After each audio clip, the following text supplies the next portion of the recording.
You know, the game of baseball is just replete with kind of oddballs and the misfits of society. That's why I like it so much, I think. There's all kinds of stories like Babe Ruth eating a package of raw hot dogs and swashing them down with a six-pack of beer right before a ball game.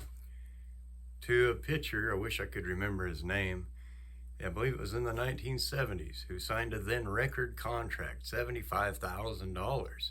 And when the media asked him what he would do with this new windfall, it was an all-time record for the time, he said, well, 90% of that I'm going to spend on fast horses and loose women. The other 10% I'll probably just waste. There's a million such stories of guys like this. You know, like I said, the oddballs and the misfits. And if guys like Babe Ruth and that other pitcher kind of marched to their beat of their own drummer, well, Rube Waddell had his own marching band. Rube didn't just become odd once he played baseball. Kind of his whole life was that way. At age 3, he disappeared for several days. Well, they found him hanging out at the local fire station. Just hanging out. He didn't go to school very often. He didn't like it. And he spent a lot of his youth working on drilling and mining sites. He said it helped him improve his endurance, which later paid dividends later on in life. Be good for a pitcher. In 1897, he signed his first pitching contract, and he got a signing bonus, and he promptly drank it. All of it. So you have to keep in mind, he's already a little bit not quite, maybe, quote-unquote, normal. Now you're throwing liquor into the mix, and he was really fond of the liquor. He once left a game right in the middle of it just to go fishing. And he would often, if he heard fire sirens going off, he'd run and leave the ballpark during the game and chase after the firefighters, and if it was close enough, he'd help them put out the fire.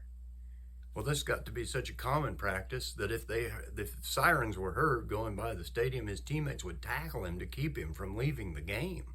Months would go by in the off-season and nobody knew where he went or what he did. He just wasn't heard from. Well, they finally put a tail on him and found him wrestling alligators in the circus. Umpires had to often stop games because if people brought their dogs with them to the ballpark, Rube would run out into the stands to pet the dogs. Well, opposing teams caught on to this really quick, and they'd hold up puppies during the game. It was a major distraction. Rube couldn't carry on. The workers would have to come and say, look, you get the puppy, out of sight.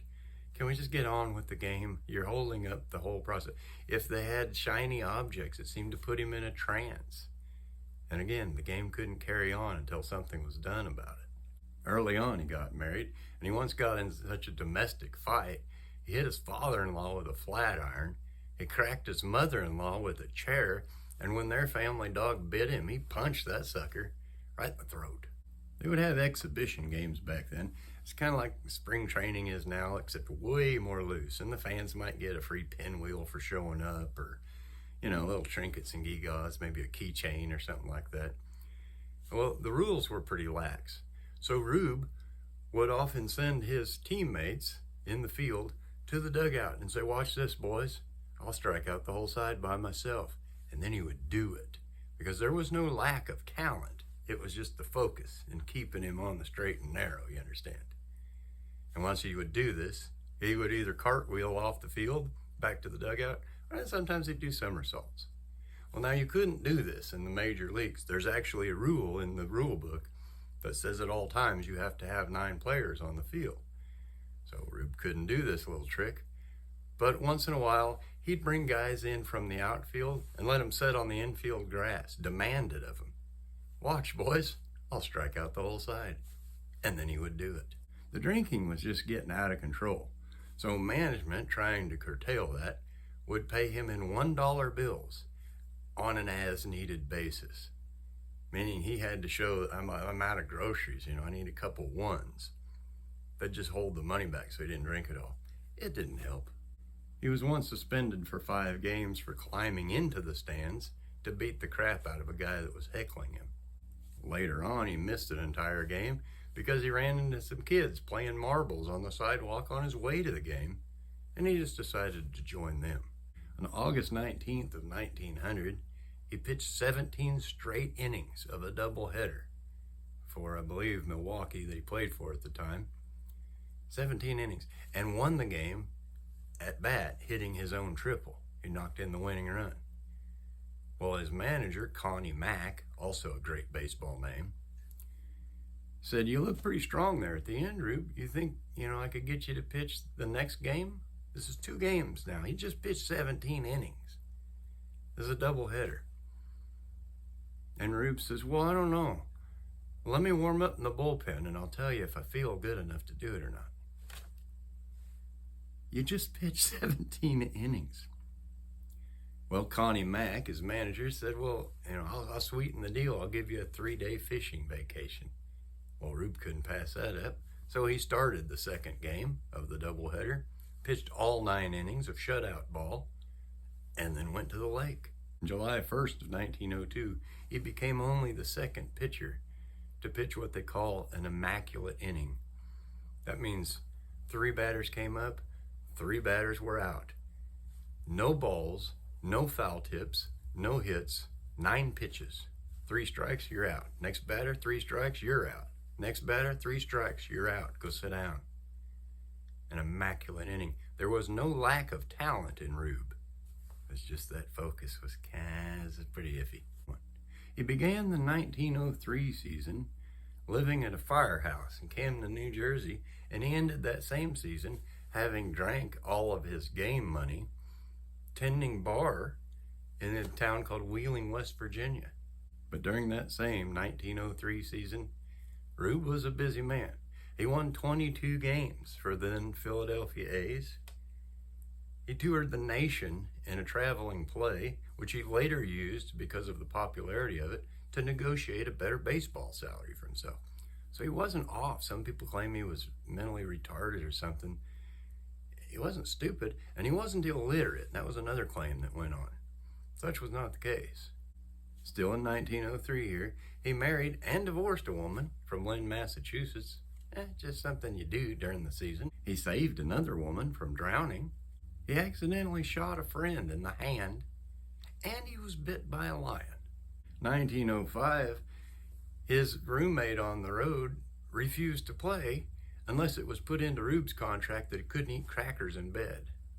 Apparently, this became quite a disturbance. During that same season, his fame gained even more when he saved lives in a department store because an oil-burning stove had overtipped. Rube picked the whole thing up and carried the thing outside before it could catch fire.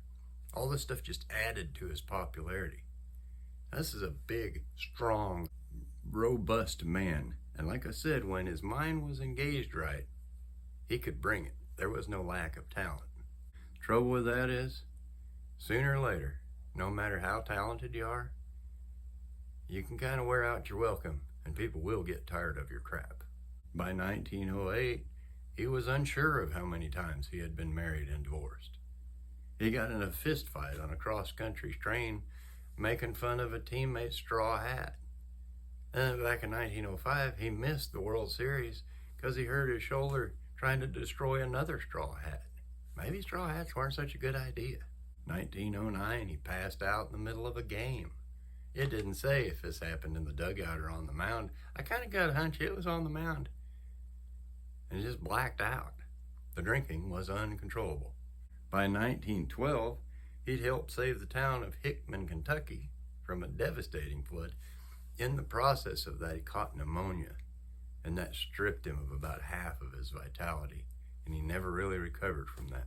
1913, same town, yet another flood, and he's out in it, helping to save people, doing everything he can. Gets pneumonia again. And later in the year, he was diagnosed with tuberculosis. He never recovered his vitality. He ended up going to live with his sister in San Antonio, Texas. And at age 37, Rube Waddell passed away from tuberculosis. Waddell was a phenomenal baseball talent. You can't just ignore that. Otherwise, he wouldn't have gotten away with all the shenanigans and the crap that he did. His back-to-back seasons of throwing over 300 strikeouts, that record lasted, I believe, 6 years, and it wasn't broken until the 55 and 56 season by the Hall of Famer Sandy Koufax. That's how good Rube Waddell was. He led the league in strikeouts for 6 consecutive seasons. Despite all the shenanigans and the antics, the talent was there. Talent enough to keep him in and out of the league for 13 seasons. And by 1946, posthumously, they elected and selected Rube Waddell to the Major League Baseball Hall of Fame. He was that good. There isn't really much doubt in my mind that he had some kind of spectrum disorder, autism or Asperger's or something, but things like those weren't even terms probably at that time. Things like mental health, nobody knew about that. And like I said, when you can produce on the field or in your chosen profession, you can get away with a lot of stuff. But the normal individual Joe just going to work, he ain't going to get away with. Well, Rube Waddell did.